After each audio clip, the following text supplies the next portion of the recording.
The laws in Birmingham are that no one can drink on the street in the inner ring road, and that's done for two reasons.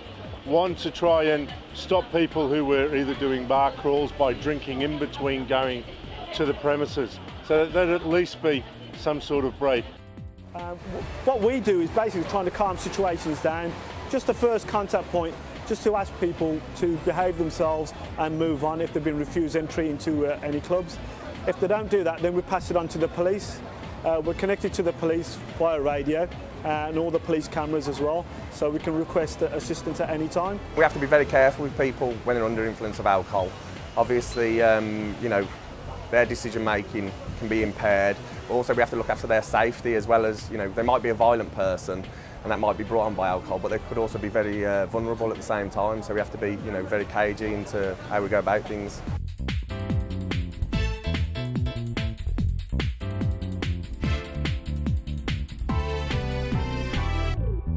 Getting too drunk can kill you. We've seen children that come very close to death when they sit in a park with a bottle of vodka for the first time and get brought in.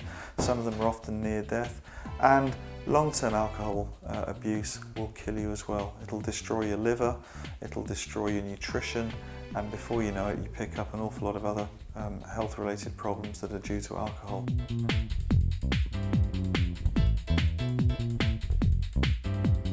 The venues are now open longer and try and pace themselves. Sometimes you have to coach people along that if they are drinking excessively, to try and drink water in between. To be honest with you, a lot of the younger people tend to take note on that and do follow suit and have a glass of water or a bottle of water or something on the side. And one of the things we're now moving towards is issues around antisocial behaviour and actually banning people from certainly the licensed premises. So if people are going to come into the city centre and become violent, they can expect not only to be prosecuted and be taken before the court, they can also expect an impact on their social life.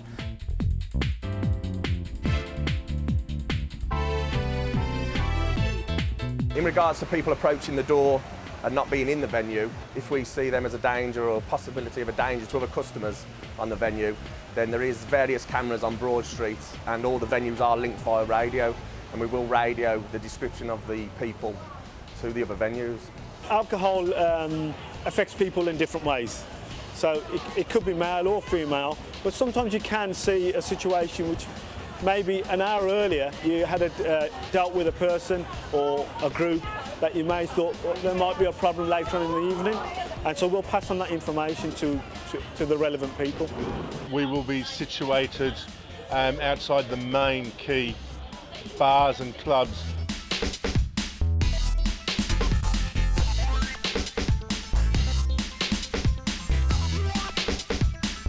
I'd say 80% of the time it can be people that you would never expect. I mean, yeah, you're going to get the people that come to the door and they've clearly had too much, they can't walk in a straight line, their speech is slurred.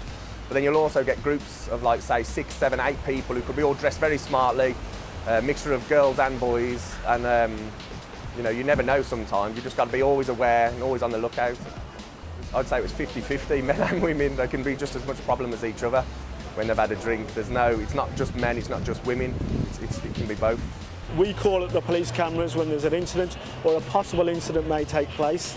So we just get police cameras to monitor the situation before it actually happens. So it's always on camera. There's always that CCTV there to back up, to secure a prosecution if necessary. CCTV is a key factor when seeking to prosecute people, and that type of evidence, you know, presented before a court is extremely compelling.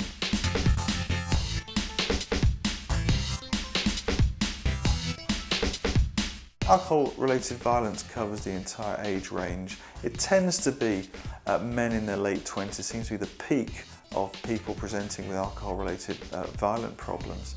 But it can be as young as young teenagers or children through to elderly sometimes, but the peak seems to be men in their late 20s.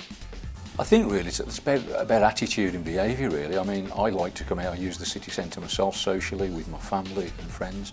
I like to go out for a drink after work when I'm not on duty. It's about people getting into the city safely, enjoying their evening, leaving safely in an orderly fashion and feel they've had a good time, and people can come back time and time again. If you've woken up in hospital after drinking you have an alcohol problem.